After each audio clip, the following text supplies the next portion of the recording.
Hi guys, thank you for joining me. Delisa Sports Show. Arsenal versus Chelsea. The game ended 2-1. Arsenal taking all 3 points. Yes, amazing. You know what? I am doing this post-match a lot later. I think it's 9 p.m. right now. And I'm glad I've done it because if I had recorded it just after the game, I would have been nitpicking and everyone would have been assessed to death. And I would have left everyone feeling really down about some of the things that we should be expecting to see for the rest of the season.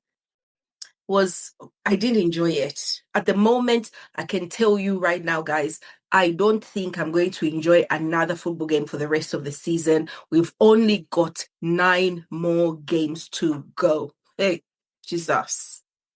We are 5 points ahead of Manchester City. They have got a game in hand.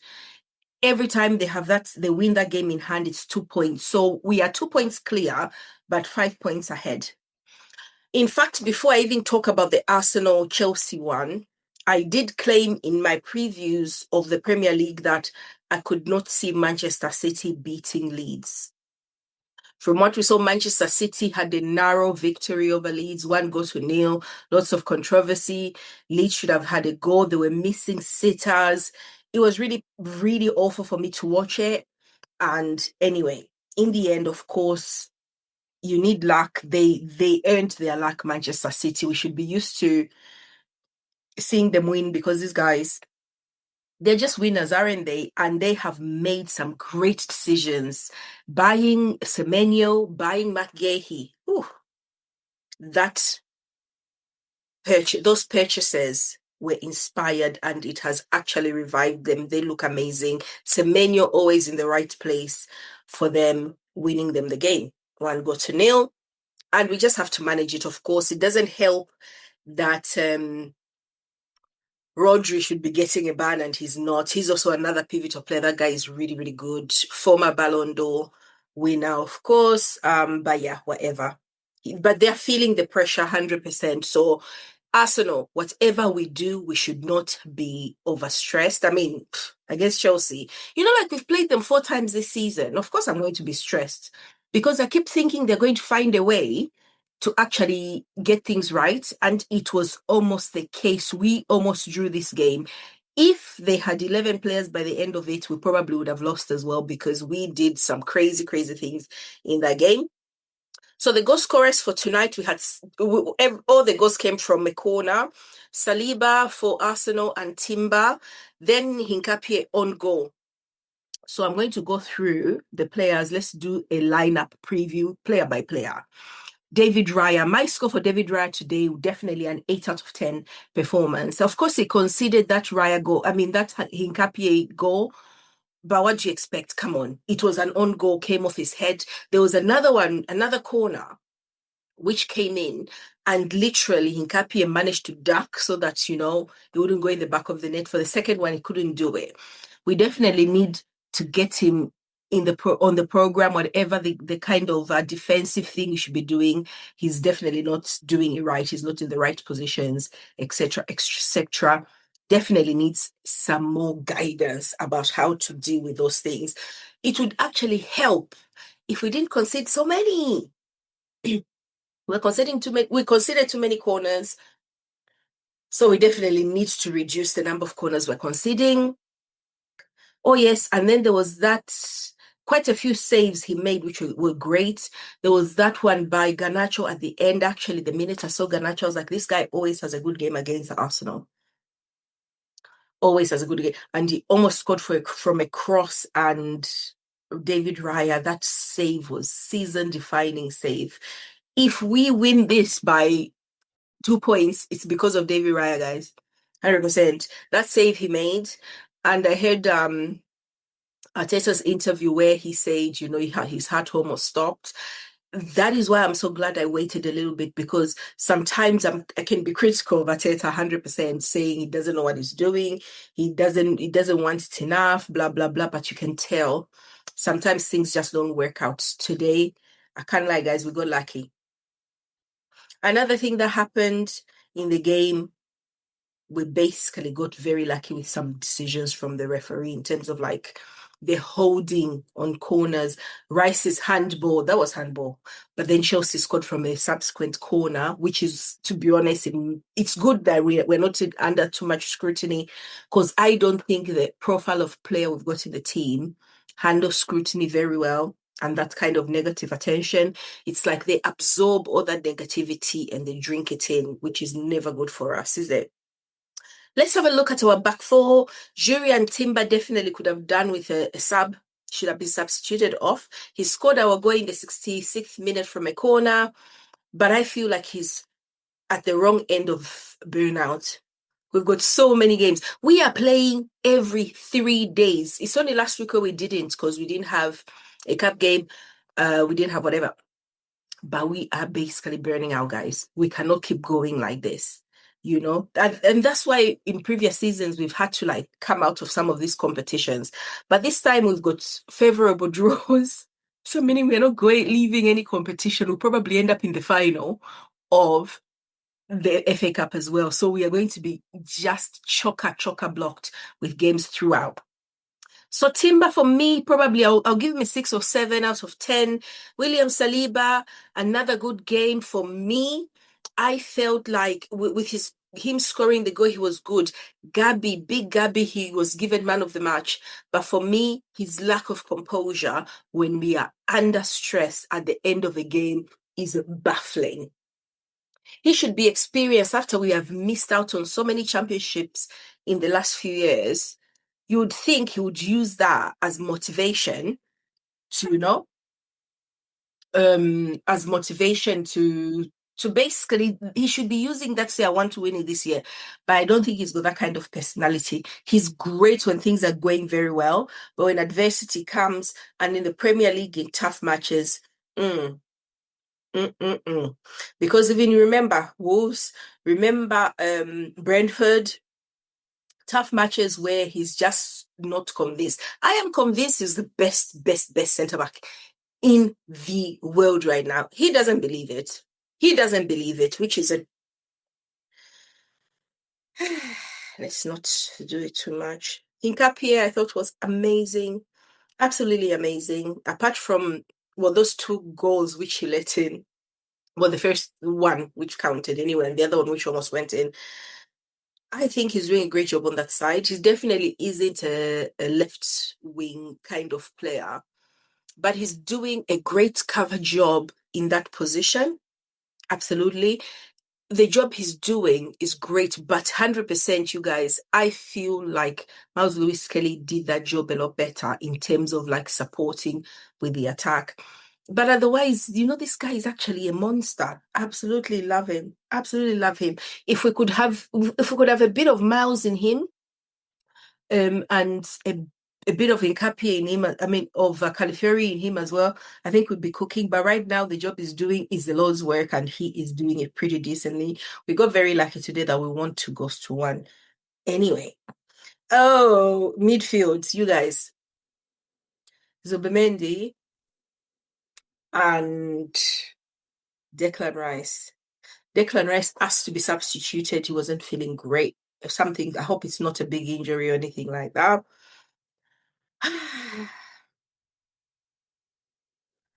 Rice is overworked. Declan Rice is overworked. He is doing way too much to cover for Zubimendi. I tweeted somewhere in the game saying, Zubimendi, every time he sees a half-decent player coming at him, the guy loses his mind. He's got zero composure. This guy should be like a lot more confident, considering, to be honest, Zubimendi is such a good player, but he can't handle the press in the Premier League from certain teams. He needs a team. He'll be great against, I think, Brighton. Definitely a lot more of his game. But Chelsea, Newcastle, any of those teams more aggressive, who press, who are like on the ball the minute, who possession football, transition football, forget it. Terrible. So Zubimendi, 6, 5, 6 out of 10. Declan Rice, 7 out of 10. His set pieces were fantastic today as well. He's come back into the set piece mode. But I could do with him not being too anxious because he is also feeding off, I think, the Gabriels. Basically, I think it's so close, they can feel it, so they're over analyzing themselves. Yeah, Deck, chill out, bro. Chill out. We'll start with Eze because we've got the wingers. Or let's start with Trossard. Trossard had a terrible game. Trossard is one of my guys. I like this guy. Every time he plays, I'm like, okay, I feel stable. But today, nothing came off. There was a very big imbalance there. But sometimes, like it's like the kind of team you play where they don't let you get the ball. Eze barely had a chance to get on the ball because they made sure he wasn't getting any supplies in the right places. So as much as you want to criticize Eze, he just wasn't getting the ball in those good positions where he could do a 1-2 with Saka often. When they went down to 10, he had 1 or 2 opportunities, even had a great shot on target, which Sanchez saved. And it was actually shocking because Sanchez was terrible today. So he had 1 or 2 of those opportunities late on, which he didn't get throughout the match. And all credit to Chelsea, because when I come back to talk about Chelsea, I'm going to give them all the credit because these guys deserved something from this match. Bukayo Saka for me, guys. I am sorry. He had a decent game. I'll go for a 7 for him, maybe. But Noni would have been better in this match. That thread. Like he was, and also he's overthinking this thing. We know what Saka's strengths are. And we love those strengths, they're stable. But I think he's trying to do both things. He doesn't do those touchline crosses as well as Noni does. He should just keep cutting back and crossing it in, the way Gyökeres hates them. I think he's trying to do it because he was trying to get it to Gyökeres or in that area where Gyökeres can find them from the front, and it's not working. So Bukayo Saka, for me, it wasn't a great game, but his delivery as well, one of them, I think, worked for us. They were very good. We know his delivery in corners is great. And he did some great things. So it was a decent game. But honestly, in this game, at some point, we would have done with a Noni cameo.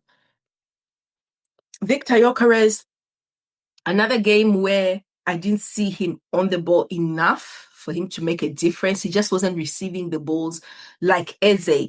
They never had a chance to get the ball in a correct position. The minute he came off, he looked even more unstable, which is, please, Mikel, can you stop removing this Gyökeres? He can do 90 minutes, bro. Just let him play. You should have taken Eze off and brought on Kai.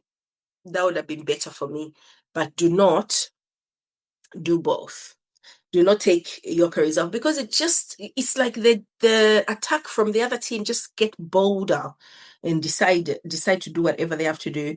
Let's have a look at some Norgard. Yes. Let's start with Martinelli. So we had a Martinelli swap with Leandro Trossard. Martinelli's pace. He cooked Pedro Neto.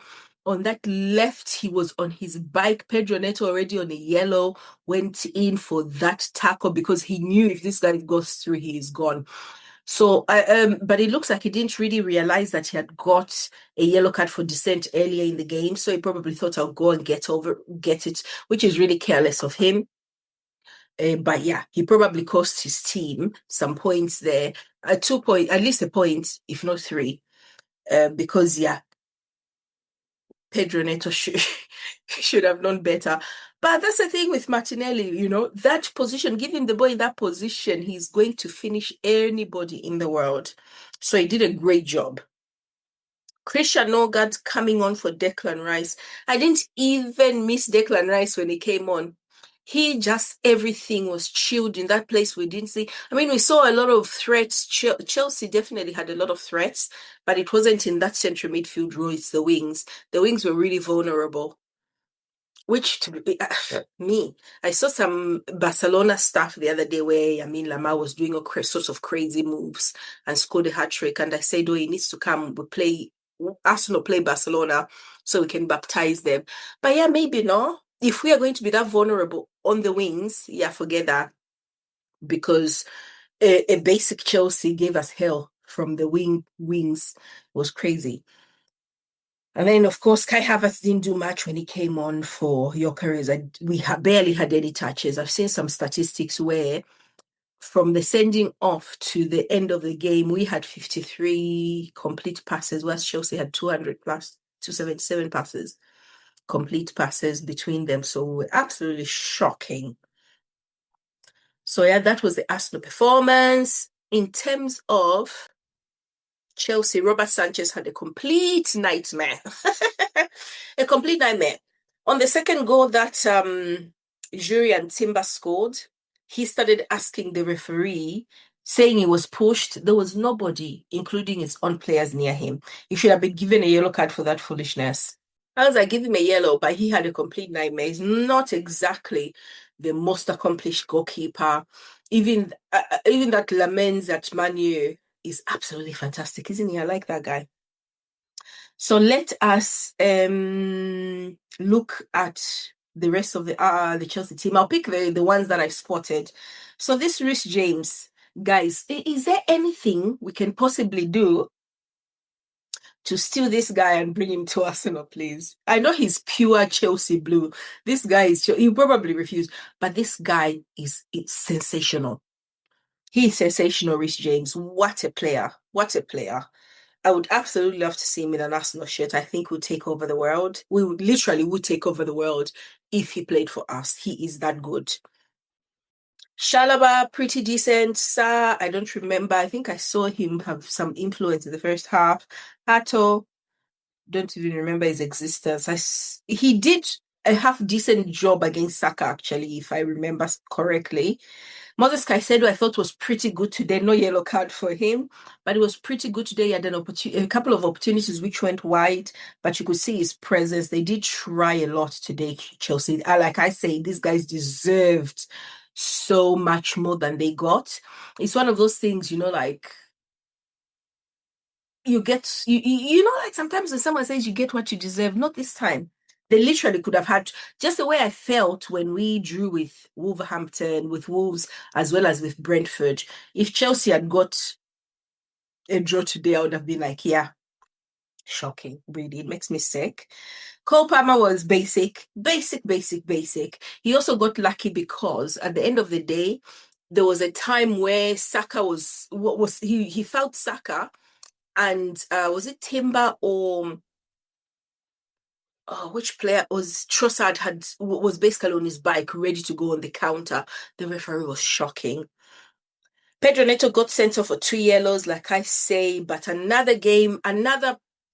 instance where the referee should have let that play out and come back and give a second yellow and send him off to see how it finished. But then again, I remember Liverpool, Manchester City, where the goal went in, I think the goal went in, and then the referee went on VAR, ended up sending somebody off and cancelling the goal, which is ridiculous. I think we need a lot more common sense, but our referee refused to use any by the book guy. Enzo Fernandez, basic. João Pedro was sensational. He kept Gabriel and Saliba busy. He had them on smoke. That is why by the end of that match, Gabriel lost it. He lost his composure. I'm telling you guys, Gabriel, to be honest, I trust Gabriel, and I know Gabriel and Saliba like to work together. Otherwise, I would be saying, you know what, the way we are going, we need to bring Mosquera in for Gabriel, because his composure is zero. He doesn't trust himself. He doesn't believe in himself. And at this point in the season where we are, forget skill sets.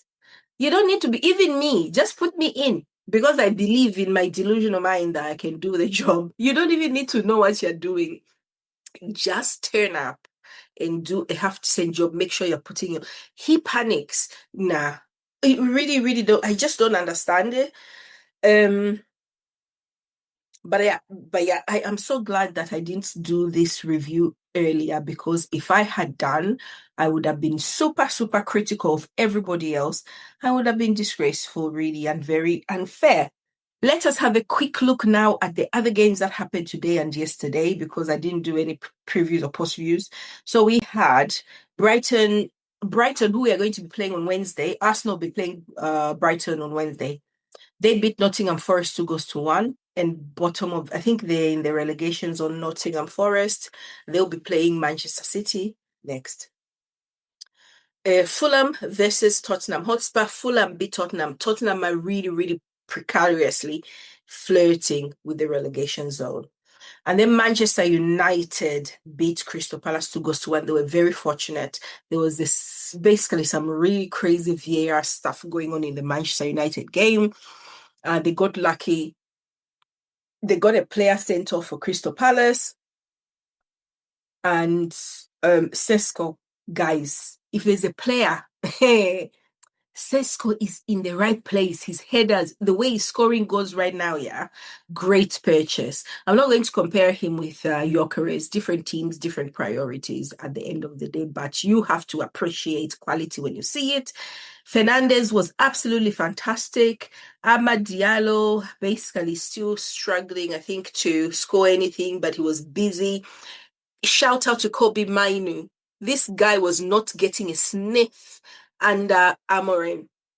He is playing every game under Carrick and he is kicking us. These guys, yeah. And then every time, the last few games, if you've noticed Manchester United, they always go 1-0 down. But they have got that comeback. Even against Arsenal, they were 1-0 down and they came back. What a fantastic mentality to have, in my personal opinion. Discipline is good as well. They get some yellow cards here and there, but they are not stupid. I think if they are clever, they'll have to risk leaving Carrick in place. Let's see if he can do it next season. And don't rush him, basically. Don't rush to change a manager. I think he's doing a great job. Harry Maguire is also playing very... Lenny Yoro, guys. Luke Shaw revived. Matthias Cunha. I've seen some criticism about him, his effectiveness, but I think he's one of the best players. Very, very threatening, very exciting player. Brian Mbeumo doesn't look like a footballer, but this guy he works very hard and he makes things happen. If I am not wrong, didn't he have the assist for the Sesko goal? Anyway, Dallo as well is revived. Lemes, the whole team. I said under Amorim that these players individually look amazing, look very good in Manchester United. They just need to be given the right formation. Give them, let them play football in a sensible way. But Amorim, they just hated that guy and they shafted him really, didn't they? So anyway, they beat Palace 2-1. They shouldn't have, because they got very lucky with a dodgy red card.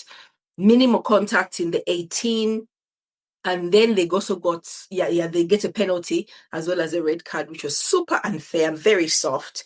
But, they are looking good for Champions League football already. They're looking really good for it. And then let's have a quick look over the weekend games, because I was at a party having a lot of fun, actually, you guys. I might go on my TikTok and find the videos. I'll post the videos about me. I looked all right. I was wearing black, though, which was boring. That's why my head is banging. Right. We had an early game where Bournemouth beat Sunderland 1-1. We had 4-3. Burnley versus Brentford. Brentford won 4-3. Now, that's Keith Andrews. I've told you about him, you guys. If you don't know Keith Andrews, go and Google him. This guy came to Arsenal and was like, oh, Arsenal are the best team in the world right now. You should see what he did to us. By the end of 90 minutes, we were battered and bruised. He had manhandled us badly. And then this team called Liverpool beat West Ham 5-2. I did see snippets of this game and Liverpool basically just touched West Ham up. Honestly, West Ham are looking hapless and pathetic. Newcastle United, I don't know what's happened with this team. The minute they play in Europe, they just don't have the capacity to handle European football as well as the Premier League, which is really hard. I can't see them qualifying for the Champions League again, but they're still going. Because I think the competition in Europe is really, really poor anyway. So the English teams, all of them are surviving and doing pretty decently. They're going to be facing Barcelona. So I think they're going to leave us in the round of 16 because, home and away against Barcelona, I think might be too much to ask. And then Manchester City, like I said before, beat Leeds United in Leeds, Ellen Road, 1-0. They should have had a penalty leads, which was denied them. But yeah. And then the night before Friday, we had Aston Villa lose to Wolves 2-0. It was crazy. And what's his name? Manager Unai Emery, who I was saying I trust him more than I trust Arteta. Well, Arteta, here's my formal apology. I don't have a clue what I'm talking about. Because what is that? Hey, what is that?